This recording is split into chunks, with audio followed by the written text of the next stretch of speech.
आदाब, आप देख रहे हैं आवाज़ वॉइस और मैं हूँ आपके साथ अमीना माजिद। इस वक्त मेरे साथ मौजूद है मुन्ना खालिद, जो पैरा नेशनल चैम्पियन है और पीएचडी स्कॉलर भी हैं, जिन्होंने कड़ी मेहनत की है और अपने सपने को पूरा करने के लिए आगे बढ़ते जा रहे हैं। आइए करते हैं इनसे बात। बहुत बहुत शुक्रिया हमें वक्त देने के लिए। शुक्रिया। सबसे पहले मैं आपसे आपकी जर्नी के बारे में जानना चाहूँगी, कैसे आप बैडमिंटन में आए? एक्चुअली बैडमिंटन का मुझे ये नहीं मालूम था कि कभी मैं प्रोफेशनली बैडमिंटन खेलूँगा। मेरे साथ एक इंसिडेंट हुआ था हॉस्टल में, जब मैं ग्रेजुएशन सेकेंड ईयर में था। तो वहाँ पर कुछ स्टूडेंट हॉस्टल के बाहर खेल रहे थे बैडमिंटन। तो उनको देख करके मेरे मन में भी ये आया कि चलो मैं भी बैडमिंटन खेलने के लिए पूछता हूँ इनसे। तो मैंने उनसे जा कर के पूछा कि आप मुझे भी बैडमिंटन खिला लीजिए। तो उन्होंने मुझे लगभग आधा पौन घंटे बैठा के रखा और उसके बाद वो बैडमिंटन नेट खोल करके जाने लगे। तो मैंने उनसे एक बार फिर से पूछा कि आपने मुझे तो खिलाया नहीं, इतनी देर वेट कराया। उन्होंने कहा कि अब हमारा टाइम हो गया, आपका अब जो है कल आ जाइएगा। तो वो उनकी जो बात थी, उन्होंने नहीं खिलाया, तो वो मेरे दिल को लग गई। और फिर मैंने ये सोचा कि अब जो है मुझे बैडमिंटन खेलना है, और ऐसा बैडमिंटन खेलना है कि ये लोग मुझे रूम से आएंगे बुलाने कि आइए हमारे साथ बैडमिंटन खेलिए। और दूसरे दिन से ही मैंने स्पोर्ट्स कॉम्प्लेक्स जाना शुरू कर दिया और प्रैक्टिस करनी शुरू कर दी, जिससे मेरा गेम इम्प्रूव होता गया। और ऐसा इम्प्रूव हो गया कि वो लोग फिर आने लगे मेरे रूम पे मुझे बुलाने। तो ये मेरा मतलब एक पॉइंट था कि मैं किस तरह से स्पोर्ट्स में आया। हालांकि उस वक्त भी मुझे ये नहीं मालूम था कि मैं किसी चैम्पियनशिप में पार्टिसिपेट वगैरह करूं। तो एक हमारे साथी थे, हॉस्टल में रहते थे, वो स्पोर्ट्स कोटा से थे, साबिर हक। उन्होंने मुझे बताया कि जो पैरा बैडमिंटन के नेशनल और इंटरनेशनल टूर्नामेंट भी होते हैं।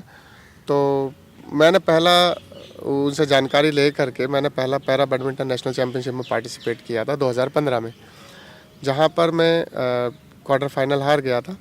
लेकिन मुझे सीखने को बहुत कुछ मिला था कि मुझे अभी कितनी मेहनत करनी है, किस स्कोर पर काम करना है। और फिर नेक्स्ट ईयर 2016 में नेशनल चैम्पियनशिप में मैंने 2 ब्रॉन्ज मेडल हासिल किए थे। तो वो ब्रॉन्ज हासिल करने के बाद मेरे मन में और लालसा बढ़ती गई कि नहीं, अब तो मुझे नेशनल चैम्पियन बनना है, और नेशनल चैम्पियन ही नहीं, मुझे जो है इंडिया के लिए मेडल लाना है। तो वो धीरे धीरे वो बरकरार रहा, और इसी तरह से मैं अभी इंडिया भी खेल रहा हूँ, 8-9 कंट्री भी जा चुका हूँ, इंडिया के लिए काफ़ी सारे मेडल भी ला चुका हूँ। तो ये मेरा स्पोर्ट्स का सफ़र रहा हॉस्टल से। जैसे आपने बताया आपको मुश्किलें भी आई, तो फैमिली सपोर्ट कितना था आपके पास? फैमिली सपोर्ट, देखिए मैं एक ऐसे परिवार से ताल्लुक़ रखता हूँ कि जहाँ पर मतलब बहुत ही ज़्यादा पिछड़ा हुआ एरिया है, ग्रामीण क्षेत्र में आता है। और मेरे जो पापा हैं वो एक ड्राइविंग करते थे, प्राइवेट व्हीकल चलाते थे, और हम 7 भाई बहन हैं। और 7 भाई बहन का पालन पोषण करना बहुत मुश्किल होता है एक ड्राइवर के लिए। तो मैंने मुश्किलें बहुत आई मेरी लाइफ में। जैसे मैं स्कूल से आने के बाद एक एसटीडी पर बैठा करता था, जिसके लिए मुझे 250 रुपये प्रति माह मिलता था। और उन 250 रुपये से मैं अपनी स्कूल की फ़ीस, बुक्स और किताबें, ये सारी चीज़ें ख़रीदता था। और इसके अलावा मैं ये भी सोचता था कि घर को कैसे सपोर्ट किया जाए। तो मैं स्कूल से आने के बाद, जैसे गर्मियों की छुट्टियां होती हैं, तो उसमें मैं कुछ छोटे मोटे काम कर लिया करता था, सब्जियां बेचना, फल बेचना, और जो आम की पेटियां होती हैं उनको मतलब बनाना बागों में जा कर के, या बागों में जा कर के आम जो तोड़े होते थे उनको पेटियों में लगाना। इस तरह के मैं काम कर लिया करता था। और 2012 में मैंने जामिया में फॉर्म भरा था। तो मेरा जब यहाँ एडमिशन हो गया तो मुझे ये नहीं मालूम था कि मैं यहाँ पढ़ भी पाऊँगा कि नहीं, क्योंकि हमारा मतलब घर की हालत ऐसी नहीं थी कि वो लोग दे पाएँ। तो किसी तरह से उधार वगैरह लेकर के घर वालों ने जामिया भेज तो दिया, लेकिन फिर ये था कि आगे की जो मतलब पढ़ाई है वो कैसे पूरी होगी। तो मैंने यहाँ पर ट्यूशन पढ़ाना शुरू किया, और उस ट्यूशन से जितना मुझे पैसा मिलता था, 2-3 हज़ार रुपये, तो उससे हॉस्टल की फ़ीस वगैरह मैं भर देता था। तो ये काफ़ी मेरा स्ट्रगल रहा है, और अभी भी स्ट्रगलिंग लाइफ है। हालांकि मैं गवर्नमेंट एम्प्लॉय भी हूँ, लेकिन अभी भी काफ़ी स्ट्रगल कर रहा हूँ। क्योंकि एक फिजिकली चैलेंज पीपल के लिए काफ़ी चैलेंजेस, एक तो उसकी लाइफ से रिलेटेड ही आते हैं, दूसरे सोशल भी आते हैं। तो लेकिन मेरा ये था कि नहीं, मुझे सोशल कोई कुछ भी बोल रहा है, कोई फ़र्क नहीं पड़ता है, कोई कुछ भी कह रहा है, मुझे जो करना है, एक गोल सेट है कि इंडिया के लिए ओलंपिक में खेलना है तो खेलना है। अभी ठीक है, जॉब कर रहे हैं, उससे फाइनेंशियल प्रॉब्लम सॉल्व हुई है, फैमिली भी स्टेबल हो गई है, लेकिन अभी एक गोल बना रखा है कि ओलंपिक में पार्टिसिपेट करना है तो करना है। तो आप मुझे अपनी बचपन से जो आपकी जर्नी रही है उसके बारे में बताइए। कैसे आपने सोचा कि आपको पढ़ाई में आगे जाना है, जैसे आप पीएचडी कर रहे हैं अभी, कैसे सोचा स्पोर्ट्स में जाना है, मतलब ये सारी थॉट्स कैसे, बचपन से कैसा आपका सफ़र रहा है? मैं बचपन से पढ़ाई में काफ़ी तेज़ रहा हूँ। मैं लगभग हर एक क्लास में फर्स्ट सेकंड में आता रहा हूँ। और क्योंकि मेरे मन में जो पढ़ाई के लिए या नौकरी के लिए जो लालसा जागी वो मेरी फैमिली की स्थिति को देख के जागी। क्योंकि जो हमारी फैमिली की परिस्थिति थी ऐसी थी कि पापा जो जितनी भी सैलरी उनको मंथली मिलती थी तो उससे घर का हमारा पालन पोषण करना 7 भाई बहन का बहुत मुश्किल हो पाता था। तो मेरा मन में एक ये था कि नहीं, मुझे कोई कुछ करे ना करे लेकिन मुझे फैमिली के लिए कुछ करना है। और फैमिली के लिए कुछ करना है तो मुझे पढ़ाई करनी पड़ेगी। क्योंकि मैं 4th क्लास से मैंने कभी घर से पैसे नहीं लिए। और मैं एक हॉस्पिटल है वहाँ पर क्लिनिक, उस पर मैं एज ए कंपाउंडर भी रहा हूँ लगभग 6 साल। तो मेरा कहने का मतलब ये है कि जैसे जैसे मैं पढ़ाई कर रहा था तो मैं ये भी सोच रहा था कि मैं पढ़ाई के बाद कुछ ऐसा पार्ट टाइम करूं जिससे कि कम से कम मेरा खर्चा पढ़ाई का निकलता रहे। मैंने वहाँ रहते हुए भी, हालांकि मैं जैसे लाइक 11वीं 12वीं क्लास में था तो मैं 10th तक के बच्चे वहाँ ट्यूशन भी पढ़ा लेता था। और मैं मतलब काफ़ी मतलब बहुत तेज़ था मैं पढ़ने में। और मैंने एक गोल सेट किया था पहले कि मुझे किसी भी तरह एक गवर्नमेंट जॉब लेना है। जब मेरा जामिया में ग्रेजुएशन में एडमिशन हो गया तो एक सेंट्रल यूनिवर्सिटी में पढ़ने से एक ये होता है कि जो बच्चा जिस फील्ड में जाना चाहता है वो जा सकता है। क्योंकि यहाँ पर अपॉर्चुनिटीज़ होती हैं और बहुत वाइड एरिया होता है। तो जब मैं यहाँ आया तो मैंने यहाँ पर एनएसएस भी किया, मैंने यहाँ थिएटर भी किया और काफ़ी सारी कल्चरल कमेटी में मैं रहा। बहुत सारी एक्टिविटीज़, एक्स्ट्रा करिकुलर एक्टिविटीज़ की, जिससे कि जो मेरे अंदर मतलब डर था बोलने का पब्लिकली या किसी से बात करने का, वो मेरा सब निकल गया। और मुझे यहाँ से इतना एक्सपोज़र मिला कि ग्रेजुएशन के बाद मैंने एसएससी सीजीएल का भी एग्ज़ाम दिया था, जिसमें मेरा प्री क्वालिफाई हो गया था। और मेंस का पता नहीं चला वो एग्ज़ाम कब हुआ, तो मैं देने ही नहीं गया। उसके बाद जब मेरा एमएसडब्ल्यू में एडमिशन हुआ तो एमएसडब्ल्यू में एडमिशन लेने का एक यही मकसद था कि क्योंकि ये सुना था कि एमएसडब्ल्यू से कैंपस प्लेसमेंट हो जाता है तो कुछ मतलब किसी ऑर्गेनाइजेशन में या किसी एनजीओ में जॉब मिल जाएगी और कुछ इनकम जनरेट होने लगेगी। तो इसलिए एमएसडब्ल्यू में एडमिशन लिया। और एमएसडब्ल्यू में एडमिशन लेने के बाद भी थोड़ी सी फाइनेंशियल क्राइसिस आए। मैं 1.5 महीने लगभग पढ़ाई छोड़ के चला गया घर। और वहाँ 1.5 महीने मैंने एक स्कूल में पढ़ाया। और स्कूल में पढ़ाने के बाद जैसे कुछ मेरे पास पैसे इकट्ठे हुए तो मैं स्कूल छोड़ करके बिना बताए यहाँ आकर के फिर यहाँ की फ़ीस भरी। और तब जा कर के मेरा एमएसडब्ल्यू पूरा होने के बाद लगभग 3-4 महीने के बाद पोस्ट निकली थी एनबीसी एफडीसी, जो कि मिनिस्ट्री ऑफ सोशल जस्टिस के अंडर में। तो वहाँ पर मैंने अप्लाई किया और 2018 जून में मैंने वहाँ पर ज्वाइन किया। मेरा सिलेक्शन हो गया था, एक ही सीट थी वहाँ पर। तो मतलब मुझे बहुत खुशी हुई कि मतलब मैंने जो पहला गोल था मेरा वो अचीव हो गया। लगभग फाइनेंशियल जो प्रॉब्लम थी अब वो ठीक हो जाएंगी। उसके बाद मैं कंटिन्यूसली खेल रहा था और मेरी जो डिसेबिलिटी ज़्यादा होने की वजह से जो मेरी कैटेगरी बनी स्पोर्ट्स में वो व्हीलचेयर पर बनी। तो मेरे मन में एक ये भी था कि मैं पहले स्टैंडिंग खेल रहा हूँ और अभी मैं व्हीलचेयर पर खेलूँगा तो लोग क्या कहेंगे। एक मतलब खेलने में, फ़ोटो डालने में व्हीलचेयर पर बड़ा मतलब मैं घबराता था कि मैं व्हीलचेयर के ऊपर कैसे खेल रहा हूँ। तो सबसे पहले फिर मैंने ये सोचा कि नहीं, पहले मुझे एक्सेप्ट करना पड़ेगा तब जा कर के मेरा थोड़ा बहुत ये जो डर है या नर्वसनेस है व्हीलचेयर पर बैठने की, खेलने की, वो निकलेगी। तो फिर वो मैंने एक्सेप्ट किया कि हाँ, मैं व्हीलचेयर पर एज ए प्लेयर खेल रहा हूँ और मुझे व्हीलचेयर पर ही खेलना है। तो 2019 में, हालांकि उस वक्त मेरे पास व्हीलचेयर नहीं थी, तो एक बेसिक व्हीलचेयर मेरे ऑफिस ने मुझे लेके दी, जो कि वो प्रोफेशनल नहीं थी। और आज भी मेरे पास वही व्हीलचेयर है, उसी को मैं बार बार मॉडिफाई करा लेता हूँ जो भी कमी आती है। लेकिन अभी भी वो उस लेवल की नहीं है जो कि इंटरनेशनल प्लेयर्स जो हैं वो यूज़ करते हैं। तो इसी पर भी मैं अच्छा कर रहा हूँ, लेकिन अगर मुझे वो व्हीलचेयर मिलेगी तो मैं बहुत अच्छा कर सकता हूँ इंडिया के लिए। और अभी हाल ही में मैं युगांडा गया था, अफ्रीका में। वहाँ से मैं इंडिया के लिए सिंगल्स में गोल्ड और डबल्स में सिल्वर और मिक्स डबल में ब्रॉन्ज मेडल अभी लेकर आया हूँ। इससे पहले मुझे अरविंद केजरीवाल जो दिल्ली के मुख्यमंत्री हैं उनसे स्टेट अवार्ड भी मिल चुका है। और अभी मुझे दिल्ली टुडे इंक्लेव की तरफ से सरदार पटेल नेशनल अवार्ड भी मिला है। हालांकि मैं दिल्ली में नहीं था, मैं युगांडा में ही था, अफ्रीका में। तो वो मुझे मेरा जो भाई है वो लेकर के आया था, तो वो भी मुझे रिसीव हो गया है। आपने युगांडा के अलावा और कहाँ कहाँ इंटरनेशनल ट्रिप्स पे गए आप खेलने के लिए? मैं दुबई गया हूँ, बहरीन गया हूँ, इंडोनेशिया गया हूँ, थाईलैंड गया हूँ और जापान गया हूँ। तो और कुछ इसमें ऐसी कंट्री जहाँ मैं दो दो बार जा चुका हूँ, जैसे युगांडा, थाईलैंड और बहरीन, यहाँ मैं दो दो बार भी जा चुका हूँ। सर हम देखते हैं बैडमिंटन एक ऐसा स्पोर्ट है जिसमें बहुत ज़्यादा आपको पावर लगती है, तो आप किन टेक्निक्स का यूज़ करते हैं खेलने के लिए? स्पोर्ट्स कोई भी हो उसमें मतलब स्ट्रेंथ होना बहुत ज़रूरी है। अगर आप एज ए प्रोफेशनल वो गेम खेल रहे हैं तो जो स्ट्रेंथ बनाने की बात है वो स्ट्रेंथ बनती है प्रैक्टिस से। आप जितनी प्रैक्टिस करोगे उतनी आपकी स्ट्रेंथ बनेगी।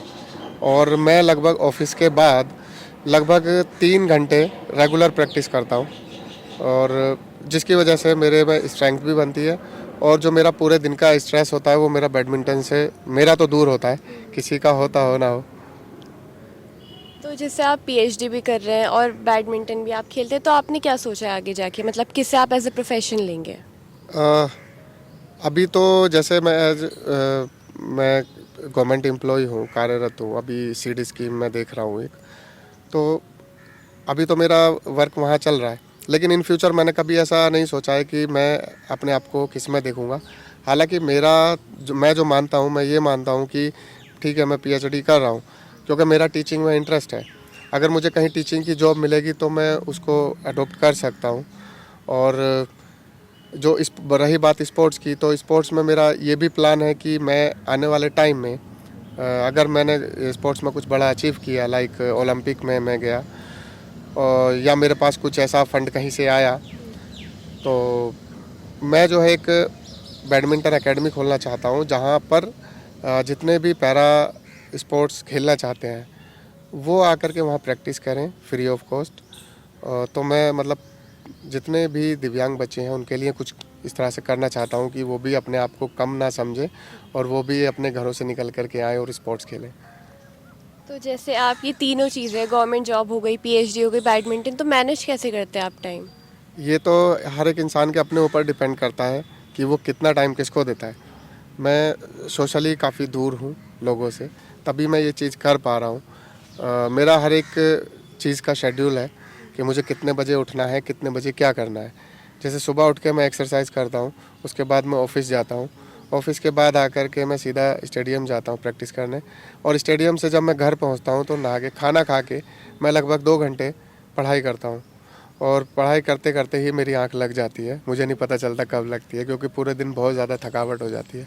तो ये मेरा शेड्यूल चलता रहता है। और सैटरडे संडे मैं मॉडर्न स्कूल जाता हूँ जहाँ पर पूरी दिल्ली के पैरा स्पोर्ट्स के बच्चे आते हैं, वहाँ पर मैं उनको बैडमिंटन सिखाता हूँ। उसके बाद हम लोग वहाँ स्विमिंग करते हैं एंड देन आफ्टरनून में अपने अपने घरों को वापस आ जाते हैं। तो मुझे सैटरडे संडे में थोड़ा 2-4 घंटे होते हैं जो मुझे मिलते हैं, उसमें मैं रेस्ट कर लेता हूँ या किसी से मिलना होता है तो मिल लेता हूँ। मतलब आप पूरा 24 घंटे जो होते हैं पूरा उसे आप यूटिलाइज करते जी। हैं। मुझे आपसे ये भी जानना था कि आपकी इंस्पिरेशन कौन है? आपने प्रॉपर कोचिंग कहीं से ली है बैडमिंटन की? अ, वैसे तो मैंने अभी तक कहीं प्रॉपर कोचिंग नहीं ली है और ना ही अभी तक किसी कोच ने मुझे इस तरह से ट्रेन किया है। मैं यूट्यूब पर मैचेस देखता हूँ, और जो नॉर्मल मैच मतलब एबल बॉडी प्लेयर्स जो खेलते हैं, लाइक किदाम्बी श्रीकांत, लक्ष्य सेन और जो भी इंटरनेशनल प्लेयर्स हैं, साइना नेहवाल, पीवी सिंधु, इनके सभी के मैच में रेगुलर अपडेट रहता हूँ, कहाँ पर क्या टूर्नामेंट हो रहा है उनके मैचेस देखता हूँ। और इंस्पिरेशन अगर मैं बताऊं तो मुझे साइना नेहवाल मेरी मतलब बैडमिंटन में आइडियल है। और तो मैं उन्हीं को फॉलो करता हूं। और मतलब बहुत कुछ, क्योंकि बैडमिंटन में 2012 में सबसे पहली महिला वही है जो ओलंपिक में मेडल लाई है, और उन्हीं से इंडिया में बैडमिंटन का चलन बहुत ज़्यादा बढ़ा है। तो और वो काफ़ी सपोर्ट भी करती हैं बैडमिंटन से रिलेटेड सारी चीज़ों को इधर उधर। तो मेरी आइडियल जो है वो साइना नेहवाल है। जैसे हमने देखा है कि इंडिया पोलियो फ्री हो गया है, तो आप अपनी जर्नी के बारे में कुछ बताइए, कब हुआ ये? मुझे तो मालूम नहीं कब हुआ था, लेकिन जैसे घर वाले बताते हैं कि जब मैं 6 महीने का था तो मैं बैठ जाया करता था, और एक दिन मुझे बुखार चढ़ा था, जिससे लाइक मेरा पैर ऐसे मुड़ा और फिर मैं बैठ नहीं पा रहा था। तो मुझे जब दवाई दिलाई गई बुखार की, बुखार भी ठीक हो गया, लेकिन फिर मैं बैठ नहीं पा रहा था। तो फिर डॉक्टर्स को दिखाया गया, तो तब डॉक्टर ने वो डिक्लेयर किया कि इनको मतलब पोलियो से इफ़ेक्टेड हो गए हैं ये। तो और कुछ लोग ये भी बोलते हैं, लाइक जैसे मैं बताता हूँ कि मुझे पोलियो हुआ था बचपन में, तो लोग कहते हैं कि आपने पोलियो की दवाई नहीं पी होगी। तो हालांकि ऐसा नहीं है, क्योंकि जो मेरी अम्मी है वो अपने टाइम की बहुत ज़्यादा पढ़ी लिखी हैं और वो इन चीज़ों से बहुत अवेयर थी। ऐसा नहीं है, वो हर बार हमारे सभी सिबलिंग्स को जो पोलियो ड्रॉप लगती थी वो लगवाने जाती थी। तो वो तो एक होता है कि जिसको होना होता है वो हो ही जाता है, वो जिसकी किस्मत में लिखा है। तो ये सब लोग बोलते हैं कि पोलियो की दवाई नहीं पियोगी, लेकिन ऐसा कुछ नहीं है। जैसे आपने कभी हार नहीं मानी और अपने सपने को पूरा करने के लिए आप आगे बढ़ते रहे, तो आप क्या संदेश देना चाहेंगे लोगों को जो बहुत जल्दी हार मान जाते हैं?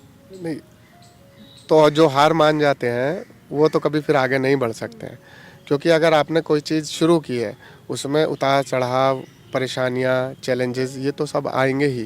क्योंकि मेरा एक चीज़ मानना है कि जो गॉड है वो एग्ज़ाम लेता है किसी का भी, कि जैसे आपने कोई चीज़ शुरू की तो उसमें वो आपको इतनी परेशानी देगा, इतना परेशानी देगा कि आप, अगर आपने हार मान करके वहीं बैठ गए, आपने जितनी भी मेहनत की उसके अकॉर्डिंग आपको उसका वो फल देगा। लेकिन अगर आपने हार नहीं मानी तो वो ये सोचता है कि यार ये तो हार मानने वाला ही नहीं है, फिर वो उसके हिसाब से वो बहुत उसको ऊपर पहुंचाता है। तो इसलिए कभी भी हार नहीं माननी चाहिए और अपने आप को हमेशा पॉजिटिव रखना चाहिए। अगर किसी के साथ कुछ गलत भी होता है तो उस गलत में भी उसको ये सोचना चाहिए कि कोई बात नहीं, इसके बिहाफ पे कुछ ना कुछ और अच्छा होना है। तो पॉजिटिव थिंकिंग हर एक इंसान की होनी चाहिए, और जो भी एम बनाया है, जो भी लक्ष्य बनाया है, उसके जो रास्ता है, सही रास्ता, उस पर चलते रहना चाहिए। ये नहीं देखना चाहिए कि कौन क्या कह रहा है या कौन हमें पीछे की तरफ खींच रहा है। हमें उनसे छुटकारा लेना है और सीधे बढ़ते जाना है। बिल्कुल सही बात कही आपने। जैसे जो लोग पैरा स्पोर्ट्स में आना चाहते हैं, उन्हें आप क्या सजेशन देना चाहेंगे? मैं उन्हें भी सजेशन देना चाहता हूँ, और जो उनकी फैमिली मेम्बर्स हैं और जो उनके अड़ोसी पड़ोसी जो सोसाइटी है उनको भी मैं संदेश देना चाहता हूँ कि जो दिव्यांग बच्चे हैं या जो डिफरेंटली एबल्ड पीपल हैं, उनके पास वो भी नॉर्मल की तरह ही हैं, वो भी एबल बॉडी की तरह ही हैं। क्योंकि उनके अंदर इसीलिए कहा गया है, एक शब्द निकाला है कि डिफरेंटली एबल्ड पीपल, और हकीकत में वो डिफरेंटली एबल्ड है, क्योंकि वो उनके अंदर भी बहुत टैलेंट होता है, सिर्फ उनको निकालने की ज़रूरत होती है। अपनी अपनी फील्ड में, अलग अलग फील्ड में उनको निकालने की ज़रूरत है। तो सबसे पहले उनको सोसाइटी से सपोर्ट चाहिए, और दूसरा जो सबसे बड़ा सपोर्ट, उनको फैमिली सपोर्ट चाहिए। फैमिली को चाहिए कि उनको लेकर के निकले बाहर, और सोसाइटी को भी सपोर्ट करना चाहिए, उनको पुश करना चाहिए। अभी देखते हैं हम कि जैसे सोसाइटी में भी जो दिव्यांग बच्चे निकल करके जैसे चले गए, कुछ बच्चे खेल रहे हैं और दिव्यांग कोई है वहाँ चला गया तो उसको नहीं खिलाते हैं। ऐसा नहीं होना चाहिए।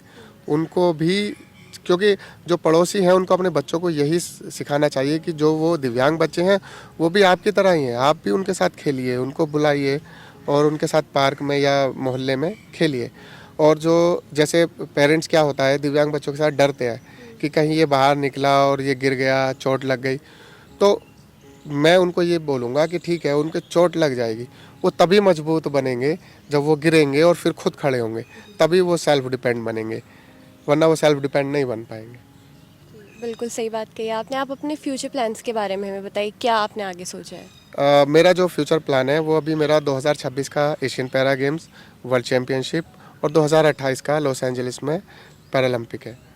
ये मेरा अभी प्लान बना हुआ है, जिसके अकॉर्डिंग मैं चल रहा हूँ।